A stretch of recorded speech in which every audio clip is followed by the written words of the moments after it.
ಜೀ ಕನ್ನಡ ವಾಹಿನಿಯಲ್ಲಿ ಪ್ರಸಾರವಾದ ಜನಪ್ರಿಯ ರಿಯಾಲಿಟಿ ಶೋ ಕಾಮಿಡಿ ಕಿಲಾಡಿಗಳು ಸೀಸನ್ 3 ಕಾರ್ಯಕ್ರಮದಲ್ಲಿ ಗೆಲುವಿನ ನಗೆ ಬೀರಿದ್ದ ರಾಕೇಶ್ ಪೂಜಾರಿ ವಿಧಿವಶರಾಗಿದ್ದಾರೆ. ಹೃದಯಾಘಾತದಿಂದ ರಾಕೇಶ್ ಪೂಜಾರಿ ಚಿರನಿದ್ರೆಗೆ ಜಾರಿದ್ದಾರೆ. ರಾಕೇಶ್ ಪೂಜಾರಿಗೆ ಕೇವಲ 35 ವರ್ಷ ವಯಸ್ಸಾಗಿತ್ತು. ರಾಕೇಶ್ ಪೂಜಾರಿ ಆರೋಗ್ಯವಾಗಿಯೇ ಇದ್ದರು. ಮೇ 11ರಂದು ಸ್ನೇಹಿತನ ಮದುವೆ ಕಾರ್ಯಕ್ರಮದಲ್ಲಿ ರಾಕೇಶ್ ಪಾಲ್ಗೊಂಡಿದ್ದರು. ಅದಾದ್ಮೇಲೆ ಅವರಿಗೆ ದಿಢೀರನೆ ಸುಸ್ತು ಕಾಣಿಸಿದೆ. ಲೋ ಬಿಪಿ ಆಗಿದೆ. ಪಲ್ಸ್ ರೇಟ್ ಕೂಡ ಕಡಿಮೆ ಆಗಿದೆ. ಕೂಡಲೇ ರಾಕೇಶ್ ಪೂಜಾರಿ ಅವರನ್ನ ಉಡುಪಿಯ ಆಸ್ಪತ್ರೆಗೆ ದಾಖಲಿಸಲಾಗಿದೆ. ಆದರೆ ಚಿಕಿತ್ಸೆ ಫಲಕಾರಿಯಾಗದೆ ನಸುಕಿನ 3:30ರ ಸುಮಾರಿಗೆ ಹೃದಯಾಘಾತದಿಂದ ರಾಕೇಶ್ ಪೂಜಾರಿ ಕೊನೆಯುಸಿರೆಳೆದಿದ್ದಾರೆ. ರಾಕೇಶ್ ಪೂಜಾರಿ ಮೂಲತಃ ಉಡುಪಿಯವರು. ತಮ್ಮದೇ ಆದ ವಿಶಿಷ್ಟ ಮ್ಯಾನರಿಸಂ ಹೊಂದಿದ್ದ ರಾಕೇಶ್ ಪೂಜಾರಿ ಪ್ರತಿಭಾವಂತ ಕಲಾವಿದ. ಕಳೆದ ಕೆಲವು ವರ್ಷಗಳಿಂದ ರಾಕೇಶ್ ಪೂಜಾರಿ ರಂಗಭೂಮಿಯಲ್ಲಿ ಸಕ್ರಿಯರಾಗಿದ್ದರು.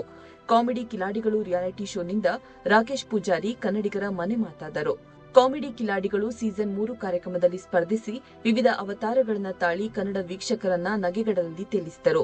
ಕನ್ನಡಿಗರು ಹಾಗೂ ತೀರ್ಪುಗಾರರ ಮನಗೆದ್ದ ರಾಕೇಶ್ 2020ರಲ್ಲಿ ಕಾಮಿಡಿ ಕಿಲಾಡಿಗಳು ಸೀಸನ್ 3 ಕಾರ್ಯಕ್ರಮದಲ್ಲಿ ವಿನ್ನರ್ ಆದರು. ಅಂದು ರಾಕೇಶ್ ಪೂಜಾರಿಗೆ ವಿನ್ನರ್ ಟ್ರೋಫಿ ಹಾಗೂ 8 ಲಕ್ಷ ರೂಪಾಯಿ ಬಹುಮಾನದ ಹಣ ಲಭಿಸಿತ್ತು. ಕಾಮಿಡಿ ಕಿಲಾಡಿಗಳು ಬಳಿಕ ಜೀ ಕನ್ನಡ ವಾಹಿನಿಯಲ್ಲಿ ಪ್ರಸಾರವಾದ ಹಿಟ್ಲರ್ ಕಲ್ಯಾಣ ಧಾರಾವಾಹಿಯಲ್ಲೂ ರಾಕೇಶ್ ಪೂಜಾರಿ ಅಭಿನಯಿಸಿದರು.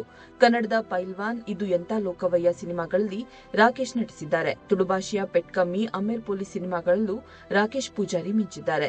ನಟಿ ರಕ್ಷಿತಾ ಪ್ರೇಮ್ ಅವರು ರಾಕೇಶ್ ನಿಧನಕ್ಕೆ ಸಂತಾಪ ಸೂಚಿಸಿದ್ದು, ಮಿಸ್ ಯು ಮಗನೇ, ನಾನು ಇನ್ಯಾವತ್ತೂ ನಿನ್ನ ಜೊತೆ ಮಾತನಾಡಲು ಆಗಲ್ಲ. ಕಾಮಿಡಿ ಕಿಲಾಡಿ ನನ್ನ ಹೃದಯಕ್ಕೆ ಹತ್ತಿರವಾದ ಕಾರ್ಯಕ್ರಮ. ನೀನು ಅದರಲ್ಲಿ ಒಂದು ಶಕ್ತಿಯಾಗಿದೆ. ನಿನ್ನಂತಹ ಅದ್ಭುತ ವ್ಯಕ್ತಿ ನಮ್ಮ ಹೃದಯದಲ್ಲಿ ನೆಲೆಸಿರುತ್ತಾರೆ ಎಂದು ಪೋಸ್ಟ್ ಮಾಡಿದ್ದಾರೆ.